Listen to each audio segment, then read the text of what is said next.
अभ्यासक्रमात जरी लागलं तरी ते शिकवायला तो हयात असेलच असं नाही, किंवा तो ऑन ड्युटी असेलच असं नाही. माझ्या बाबतीत मात्र या सगळ्या घटना योगायोगाने जुळून आल्या. म्हणजे मी लिहिलेली माझी विज्ञान कथा ही अभ्यासक्रमामध्ये आहे आणि ती शिकवण्यासाठी मी हयात सुद्धा आहे. मागच्या वर्षी ही कथा मी एफवायच्या मुलांना ती शिकवलेली आहे आणि योगायोगाने आज विज्ञान कथा दिवस असल्यामुळे त्या कथेची माहिती अगदी थोडक्यात मी आपल्यासमोर ठेवतो. विद्यार्थी मित्रांनो, ही जी विज्ञान कथा आहे या विज्ञान कथेचं जे वैज्ञानिक सूत्र आहे त्यामध्ये लक्षात घ्या. ते लक्षात आल्याशिवाय कथा समजणार नाही. वैज्ञानिक सूत्र त्याच्यामध्ये असं आहे की जन्माला आलेला जे बाळ आहे त्या बाळाची नाळ आईला जोडलेली असते आणि ती नाळ कापल्यानंतर बाळ विभक्त होतं आईपासून आणि त्याचं जीवन सुरू होतं वैयक्तिक. जोपर्यंत ती नाळ जोडलेली आहे तोपर्यंत तो पृथ्वीवरचा स्वतंत्र जीव मानला जात नाही. ती नाळ पूर्वीच्या काळी साधन नसल्यामुळे दगडावर ठेवून ती कापली जायची. अलीकडे आता सगळी शस्त्रास्त्र आली आणि सुरक्षित पद्धतीने ती नाळ कापली जाते. बाळ आईपासून विभक्त होतं आणि त्याचं स्वतःचं जीवन पृथ्वीवर सुरू होतं, एक मानव म्हणून, एक जीव म्हणून. नंतरच्या काळामध्ये विज्ञानाने शोध असा लावला की जी बाळाची नाळ आहे आईला जोडलेली ही अत्यंत उपयुक्त आहे. ही बाळाची नाळ जर व्यवस्थित जपून ठेवली तर त्या नाळेमध्ये असलेल्या पेशी, त्याच्यामध्ये असलेली गुणसूत्र यांचा वापर करून बनवलेली लस जी आहे ती सगळ्या रोगांवर हमखास गुणकारी आहे. जे जे आजार आपण दुर्धर मानतो, कॅन्सर, एड्स, डायबेटिस वगैरे वगैरे, पॅरालिसिस, या सगळ्या आजारांवर रामबाण उपाय म्हणून या बाळाच्या नाळेपासून बनवलेली लस ही अत्यंत उपयुक्त आहे. अशा प्रकारचं संशोधन झालेलं आहे आणि ते अप्रूव्ह आहे, ते मान्य आहे. ही घटना जेव्हा माझ्या वाचनामध्ये आली तेव्हा माझी ट्यूब पेटली असं म्हणतो, स्फूर्ती मला आली, प्रतिभाशक्तीने मला एक सिग्नल दिला की याच्यावर कथा होऊ शकते. मग कथा लिहिताना माझ्या डोळ्यासमोर नेहमीच असं येतं की माणूस जो आहे, तुम्ही, मी, आपण शक्यतोवर भारतीय माणसं नकारात्मकच विचार करतो. मग मला असं वाटलं की अरे हे चांगला शोध आहे. बाळाची नाळ जर जपून ठेवली तर त्याच्यापासून येणाऱ्या काळात कोणताही आजार झाला आणि ती लस जर टोचली तर तो आजार दूर होणार, माणसांचं आयुष्य वाढणार. चांगला शोध विज्ञानाने आपल्यासाठी लावला. पण माझा स्वभाव असा आहे, ऍज अ इंडियन मॅन, भारतीय माणूस म्हणून मला त्याच्यामध्ये सकारात्मक दिसण्याऐवजी मला नकारात्मक दिसलं आणि या विज्ञान शोधाचा गैरवापर माणूस कसा करू शकेल अशी वैज्ञानिक कल्पना, सायन्स फिक्शन त्या कथेमध्ये मी मांडलेलं आहे आणि त्यातून ही कथा फुलवलेली आहे. या कथेमध्ये 3 प्लॉट आहेत. पहिला प्लॉट आहे डॉक्टर डिमेलो पार्कर यांचा. डिमेलो पार्करला असं वाटतं की आपण जर श्रीमंत माणसांना जर आजार झाला आणि त्यांचा आजार जर दूर केला तर ते आपल्याला प्रचंड पैसे देतील. मग त्यासाठी काय करायचं, श्रीमंत जे लोक आहेत या श्रीमंत लोकांच्या कुटुंबातल्या जी स्त्रिया आहेत त्यांची बाळंतपणं आपल्याकडे करायची आणि त्यांची नाळ जी आहे त्यांच्या कुटुंबात जन्माला आलेल्या बाळांची नाळ सुखरूप एका ठिकाणी जपून ठेवायची आणि भविष्यात जेव्हा यांना काही दुर्धर आजार होईल तेव्हा त्यांच्याच कुटुंबात जन्माला आलेल्या बाळाची नाळ या पेशींपासून बनवलेली लस त्यांना दिली की ते बरे होतील आणि आपल्याला थोड्याने पैसा मिळेल. अशा प्रकारचा स्वार्थी विचार डॉक्टर डिमेलो पार्कर करतात आणि एका महिलेला जी गायनेकोलॉजिस्ट आहे तिच्या मदतीने, सुरेशा राजवर्धन तिचं नाव आहे, तिच्या मदतीने ते अशा प्रकारचं रॅकेट चालवतात. श्रीमंतांची बाळंतपणं 50% त्या ठिकाणी सवलतीमध्ये वगैरे वगैरे अशी जाहिरात करून जास्तीत जास्त श्रीमंतांच्या बायकांची बाळंतपणं आपल्या दवाखान्यात करून ती नाळ जपून ठेवतात, रेकॉर्ड करतात, कोणाची नाळ, कोणाचा बाळ आणि नाव. दुसरा प्लॉट असा या कथेमध्ये असा आहे की चक्रवर्ती नावाचा एक माणूस आहे. तो आता उपसचिव पदावर आहे आरोग्य विभागाच्या आणि त्याला वरच्या पदांवर जायचं आहे.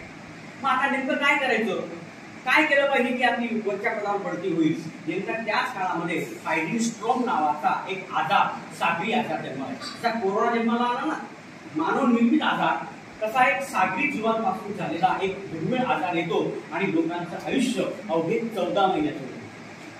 तो आजार त्याला झाला, तो 14 महिन्यात मरणार, अशा पद्धतीचं एक प्लॉट त्या कथेमध्ये आहे. मग आता चक्रवर्ती या स्त्रीचा गैरफायदा घेतो. तो म्हणतो की आता काय करायचं, 14 महिने याचं शिल्लक आहे आणि या लोकांचं जर आपण आयुष्य वाढवलं तर मला मोठ्या पदावर बढती मिळेल, आपण काहीतरी केलं पाहिजे असं म्हणून तो चर्चासत्र घेतो. त्या चर्चासत्रामध्ये वेगवेगळे संशोधक येतात. एक संशोधक पूजा लाथा नावाची असा निबंध मांडते की बाळाची नाळ जर जपून ठेवली असेल, बाळाची नाळ या आजारावर कोणताही दुर्धर आजार असेल ती बाळाची नाळ उपयुक्त आहे. मग प्रश्न असा पडला की ज्या माणसाला आज निदान झालं फायनली स्ट्रॉंग, त्याचं आयुष्य 14 महिन्याचं उरलं, मग आता 14 महिन्यामध्ये त्याचं लग्न कधी होईल, त्याला बाळ कधी होईल, त्या बाळाची नाळ कधी मिळेल, 14 महिने निघून जातील. तेव्हा चक्रवर्ती अशा प्रकारचा प्लॅन करतो, अशी योजना करतो की ज्यांना ज्यांना हा आजार झाला अशा लोकांचा शारीरिक संबंध भाड्याने गर्भाशय पुरवणाऱ्या स्त्रियांशी घडवून आणतात. भाड्याने गर्भाशय सरोगेट मदर ही कल्पना तुम्हाला माहिती असेल. अशा सरोगेट मदरशी संबंध घडवून आणतात.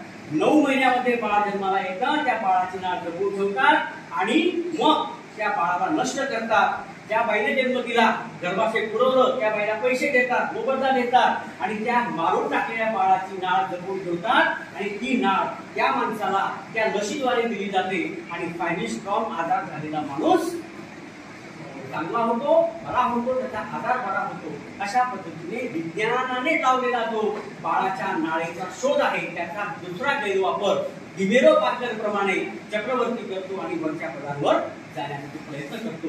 हे झाले 2 सुशिक्षित लोकांनी, वैज्ञानिक लोकांनी, डॉक्टर लोकांनी केलेल्या विज्ञानाच्या शोधाचा गैरवापर. या कथेमध्ये जो तिसरा प्लॉट आणि तो मला वैज्ञानिक फार आवडतो आणि तो माझा खरा या कथेतला भाग आहे. विज्ञान मध्ये विज्ञान कथा, ही कथा कशामुळे होते, जर त्याच्यामुळे नायक असेल, खलनायक असेल, कथेचं तंत्र असेल, कथेचे सगळे घटक असतील, प्रतिमा असतील, प्रतीक असतील, वातावरण असेल, संघर्ष असेल, कथेमध्ये व्यक्तिचित्रण असेल, पात्रचित्रण असेल, हे सगळे जर घटक त्याच्यामध्ये असतील आणि विज्ञान जर पार्श्वभूमीला असेल तर त्याला विज्ञान कथा म्हटलं जातं. फक्त विज्ञान मांडलं तर लोक वाचणार नाहीत, पण ते विज्ञान जर रंजक पद्धतीने मांडलं, मानवाच्या जीवनाशी जोडून ते मांडलं तर विज्ञान कथा रंजक होऊ शकते असा सिद्धांत मांडला गेलेला आहे.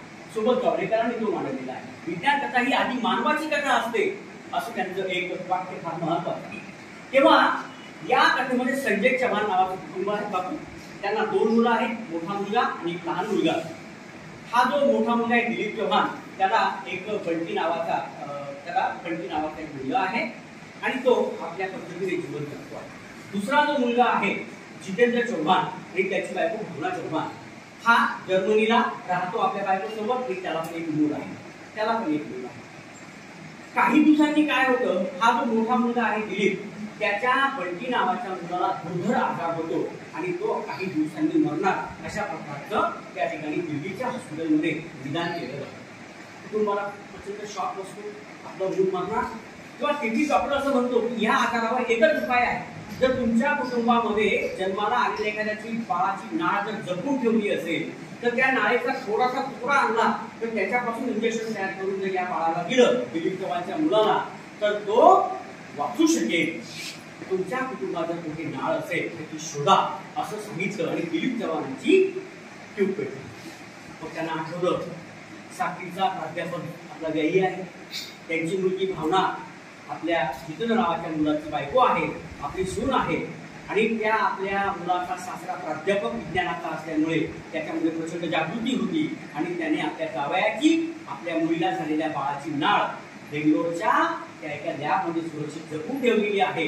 ही नाळ आता आपल्या कामाची, कारण त्याच्यामध्ये तत्व काय आहे, कुटुंबात जन्माला आलेला बाळ, मग तो भावाचा मुलगा असो की स्वतःचा मुलगा असो, कुटुंबात जन्मात रक्त एक आहे, गुणसूत्र एक आहे, अशा बाळाच्या नाळेपासून बनवलेली इंजेक्शन जर दिलं तर तो आजार दूर होतो असं दिल्लीला सांगण्यात आलं हॉस्पिटलमध्ये. आणि मग दिलीप चव्हाणांनी ताबडतोब फोन लावला.